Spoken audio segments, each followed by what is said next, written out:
পুরো বিশ্বের সামনে জীবন্ত পুড়িয়ে হত্যা করা হলো গাজার সাংবাদিককে। আরও একবার ইসরায়েলের নৃশংসতার শিকার সংবাদকর্মীরা। রোববার খান ইউনিসে সাংবাদিকদের তাঁবু লক্ষ্য করে চালানো হয় বর্বর হামলা। আলোচিত সাংবাদিক হিলমি আল ফাকওয়ার সহ মারা যান 2 জন, দগ্ধ ও আহত আরও 7 সাংবাদিক। গাজার দক্ষিণে খান ইউনিসের নাসের হাসপাতালের বাইরে ছিল তাঁবুটি। শহরটিতে কাজ করা সাংবাদিকরা এখানে অবস্থান নিয়েই চালিয়ে যাচ্ছিলেন পেশাগত দায়িত্ব। জানা ছিল ইসরায়েলের এর বড় হামলা উদ্দেশ্য প্রণোদিত ছাড়া কি বলা যায়। ততক্ষণে উপত্যকা জুড়ে ইসরায়েলের হামলায় দিনের প্রাণহানি 30 জন ছাড়িয়ে গেছে। ফিলিস্তিনিদের মৃত্যু আর ছোটাছুটির খবর সংগ্রহে ব্যস্ত অনেক সাংবাদিক। কয়েকজন আবার তাঁবুতে ফিরে সারাদিনের তথ্য গোছানোর কাজে ব্যস্ত।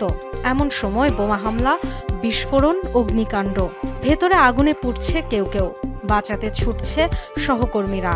নারকীয় এক পরিস্থিতি যা এখন গাজার প্রতিদিনের দৃশ্য। আগুনে পুড়ে নির্মম মৃত্যু হয় আলোচিত সাংবাদিক হিলমি আল ফাকওয়ার। কাছাকাছি থাকায় প্রাণ যায় ইউসেফ আল খাজিন্দার নামে আরেক তরুণের।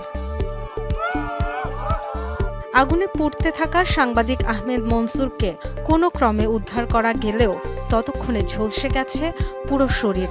জীবন মৃত্যুর সন্ধিক্ষণে চিকিৎসকরা সর্বোচ্চ চেষ্টা করলেও ওষুধ সরঞ্জামের তীব্র সংকট কঠিন করে তুলেছে সে লড়াই। শার্পনেলের আঘাতে সংকটাপন্ন আরেক সাংবাদিক ইহাব আল বারদিনির জীবন। দগ্ধ ও আহতদের তালিকায় আরও আছেন আল জাজিরার ফটো সাংবাদিক মাহমুদ আওয়াজ সহ আলোচিত আরও কয়েকজন। এক বিবৃতিতে এই হামলাকে ঘৃণ্য অপরাধ ও উদ্দেশ্য প্রণোদিত আখ্যা দিয়েছে প্যালেস্টিনিয়ান জার্নালিস্টস ফোরাম। 1.5 বছরের আগ্রাসনে গাজায় 2 শতাধিক সংবাদকর্মীকে হত্যা করেছে ইসরায়েল।